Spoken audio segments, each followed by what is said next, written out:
When I opened that certified letter on a peaceful Tuesday morning, I never imagined it would lead to the most satisfying revenge of my entire life. My name is Mike Thompson, and I'm about to tell you how a power-hungry HOA Karen named Patricia Williams tried to destroy my dreams, and ended up losing everything. Before you watch full amazing story, comment down your country name, I would love to hear. 2 years ago, my wife Sarah and I bought our dream home in Meadowbrook Estates. It wasn't just any house, it sat on 3 beautiful acres at the edge of the development. We'd saved for 15 years to afford this slice of paradise.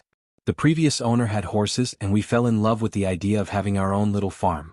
The barn was essential to our vision. Not some massive structure, just a simple 30 by 40 foot building where we could store hay, house our future goats, and maybe restore the old tractor we'd inherited from Sarah's grandfather. The barn would complete our dream of self-sufficient country living. I'm a carpenter by trade, so building it myself wasn't just about saving money, it was about creating something with my own hands. Every nail, every board, every shingle would be placed with love and purpose. If you've ever dealt with an HOA Karen, you know the type. Patricia Williams was the president of Meadowbrook Estates Homeowners Association, and she ruled it like her personal kingdom. This woman was in her early 50s, with perfectly styled blonde hair that never moved, even in a windstorm. She drove a white BMW SUV and wore pearls to check her mailbox. Patricia had been HOA president for 8 years, and neighbors whispered stories about her reign of terror. She'd fined the Johnsons $500 for planting roses that were too pink.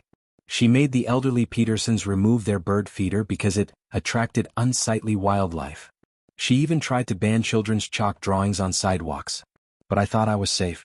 My property was at the development's edge, partially outside the original HOA boundaries. Plus, the previous owner had horses and farm buildings. Surely a barn would be fine, right? I was so wrong. In March I started building. The foundation went in perfectly, concrete poured smooth as glass. The framing went up fast, and neighbors stopped by to admire the craftsmanship. Everyone seemed excited about having a real working barn in the neighborhood. Everyone except Patricia. On the 3rd day of construction, her white BMW crawled past my driveway. She stopped, rolled down her window, and stared at my work site with the kind of disgust most people reserve for roadkill. She didn't say a word, just drove away with her lips pursed tighter than a pickle jar. "That woman gives me the creeps," Sarah said, watching from our kitchen window. "Don't worry about her," I replied, hammering another board into place. "We're not doing anything wrong." Famous last words, right? 2 weeks later, while the barn was nearly complete, that certified letter arrived. Sarah brought it to me while I was installing the metal roofing. My hands were dirty, so she opened it and read it aloud. "Violation notice. Cease and desist immediately." The letter was from Patricia Williams, acting as HOA president.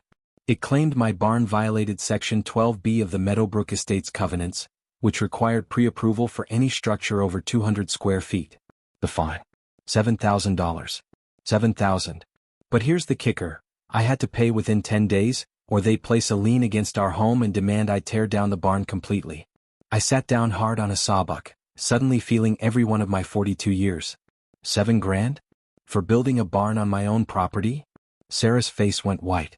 "Mike, we don't have $7,000 lying around.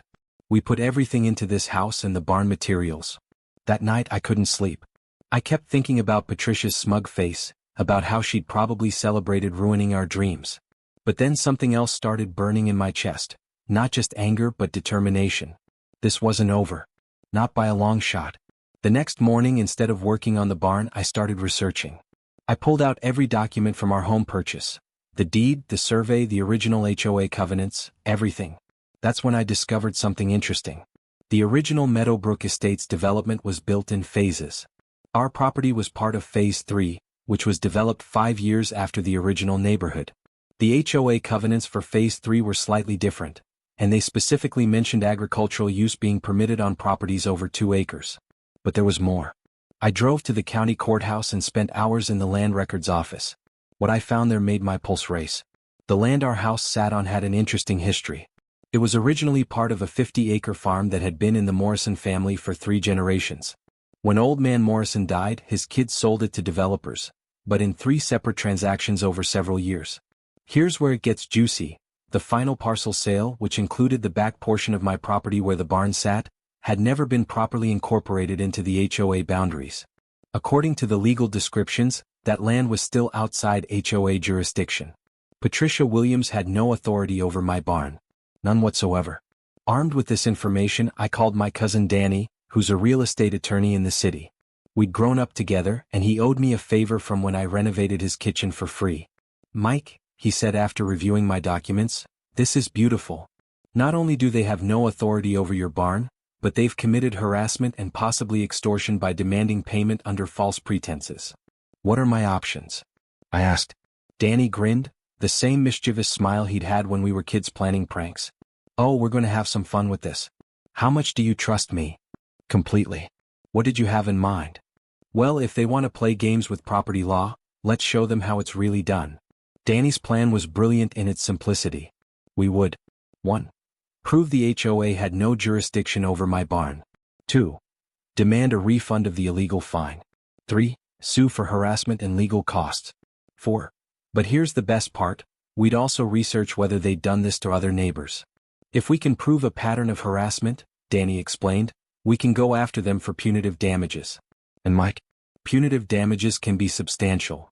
While Danny handled the legal paperwork, I started talking to neighbors. What I discovered was shocking. The Hendersons had paid $3,000 for an unapproved deck that was clearly shown in their original house plans. The Garcias paid $1,500 for painting their front door blue instead of their approved beige. The Kowalskis paid $800 for hanging wind chimes that were too audible. Patricia had been systematically extorting the entire neighborhood for years. But the real jackpot came when I talked to Mrs. Chin, an elderly widow who lived 2 streets over. She'd paid Patricia's HOA almost $5,000 over the past 3 years for various violations, including a $2,000 fine for having excessive bird activity in her yard because she fed birds. "I just paid because I was scared," Mrs. Chin told me, tears in her eyes. She said they'd take my house if I didn't pay. That's when I got really angry. Bullying me was one thing, but terrorizing elderly people? Patricia Williams had picked the wrong fight. Over the next month, I documented everything. I found 12 neighbors who'd been illegally fined over the past 5 years. The total amount Patricia had collected through fraudulent fines? Over $40,000. But I also discovered something else interesting about Patricia Williams. She didn't just live in Meadowbrook Estates, she owned 3 rental properties in the development. Properties she'd bought cheap when previous owners couldn't afford her escalating fines and were forced to sell. The picture became clear. Patricia wasn't just a power-hungry HOA president. She was running a systematic scheme to force out homeowners so she could buy their properties at below-market prices. Danny was practically salivating when I showed him the evidence. "Mike, this isn't just harassment anymore. This is fraud, extortion, and racketeering. We're not talking about getting your $7,000 back, we're talking about taking down her entire operation. What's the biggest hammer we can swing?" I asked Danny during one of our strategy sessions. He leaned back in his chair, steepling his fingers. "Well, there's something I haven't mentioned yet. If we can prove she's been using her HOA position to manipulate property sales for personal profit, we can go after her personal assets. Her house, her rental properties, everything." "How much are we talking about?" "Her real estate holdings in the area are worth about $2.8 million. I felt my jaw drop. "So when you said we could bill them $3 million? I meant we could potentially take everything she owns and then some." The plan crystallized. We would file a massive lawsuit not just against the HOA, but against Patricia Williams personally. We'd demand immediate return of all fraudulent fines, approximately $40,000, legal costs and damages for harassment, punitive damages for systematic fraud. And here's the kicker, we demand she forfeit all property gained through her fraudulent scheme. Total demand $3 million. The lawsuit was filed on a beautiful Friday morning in September. Danny served Patricia personally at her house, just as she was leaving for her daily Starbucks run. I watched from across the street as she read the papers, her face cycling through confusion, shock, and pure rage.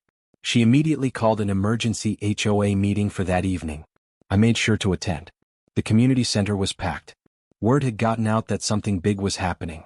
Patricia stood at the front, her usual composed demeanor cracking around the edges. "Ladies and gentlemen," she began, "we're facing a frivolous lawsuit from a resident who refuses to follow our community standards." I stood up. "Patricia, would you like to tell everyone how much of their money you've stolen over the years?" The room went dead silent. "Or should I?" I continued, pulling out a folder thick with documents. Because I have evidence of $43,000 in illegal fines collected over 5 years. Fines that violated your own HOA charter, fines for violations that don't exist, and fines collected on property you have no legal authority over. The explosion was immediate. Neighbors started shouting questions, demanding answers. Mrs. Chen stood up with tears streaming down her face and told her story about the bird-feeding fines. Other neighbors began sharing their own experiences.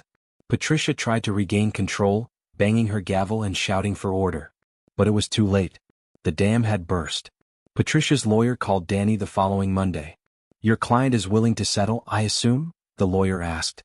"Absolutely," Danny replied.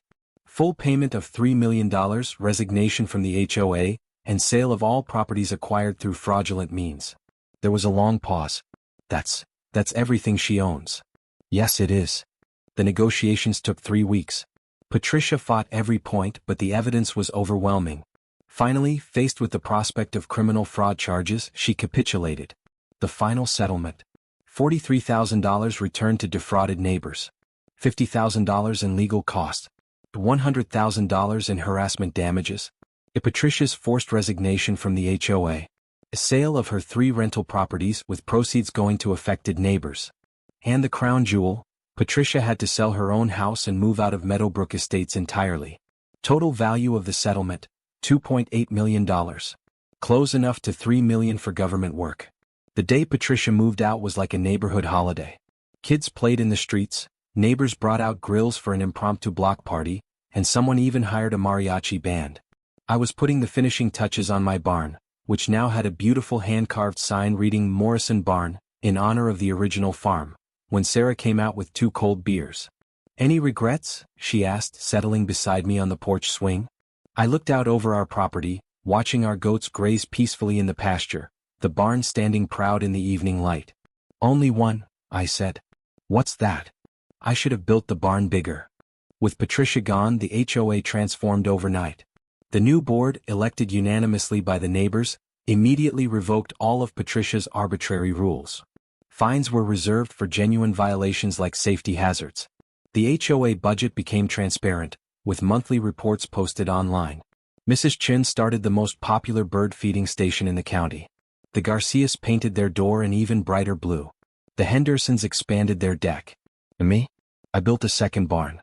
Looking back, I learned several valuable lessons from my war with Patricia Williams. 1. Always research your rights. That trip to the courthouse saved me thousands and ultimately made me millions. 2. Document everything, every email, every conversation, every fine. Evidence is everything in legal battles. 3. Find allies. I couldn't have one without Danny's legal expertise and my neighbors' testimonies. 4. Sometimes bullies need to be hit back harder. Patricia counted on people being too scared or too poor to fight back. Sometimes you have to show them the consequences of their actions. 5. Justice feels amazing. Watching Patricia load her belongings into a U-Haul truck was worth every sleepless night and stressed-out day. 6 months after Patricia left, I got a call from Danny. He was laughing so hard he could barely speak. "Mike, you're not going to believe this. Patricia Williams just filed for bankruptcy." Turns out she'd been using credit cards to fund her real estate purchases, banking on continued income from her fine scheme.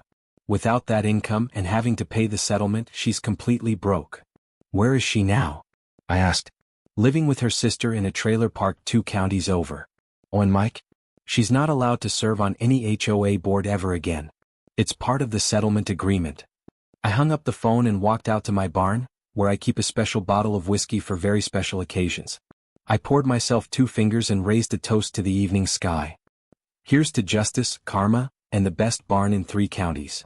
Today my barn is famous throughout the county. Not just because it's beautiful, though I do say so myself, but because of the story behind it. People drive by on weekends just to see the barn that took down an HOA Karen. The local newspaper ran a feature story titled, "The $7,000 fine that cost $3 million. A legal blog called it, "The Perfect HOA Revenge Story." Someone even started a Facebook group called, Team Morrison Barn, with over 5,000 members sharing their own HOA horror stories. But the best part? The barn is everything I dreamed it would be.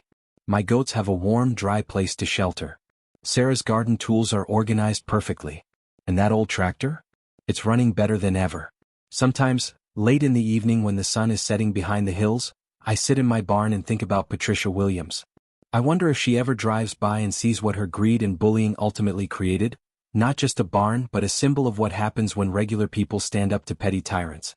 The barn is 1,200 square feet of pure satisfaction. Every board, every nail, every shingle represents not just a building, but a victory for everyone who's been bullied by someone in a little bit of power who forgot that power is supposed to serve people, not exploit them. And when young neighbors stop by to hear the story, I always end with the same advice. Stand up for what's right, document everything, and never let a bully think they can push you around just because they have a title and an attitude. The barn stands as proof that sometimes, if you're willing to fight smart and fight hard, the little guy can win big. Real big. 3 million big. The Meadowbrook Estates HOA now has the lowest complaint rate in the county, the highest property values, and the happiest residents. They also have a new rule: no fines over $100 without a community vote. They call it the Patricia Williams Never Again Clause. And my barn? It's still the most beautiful building in 3 counties.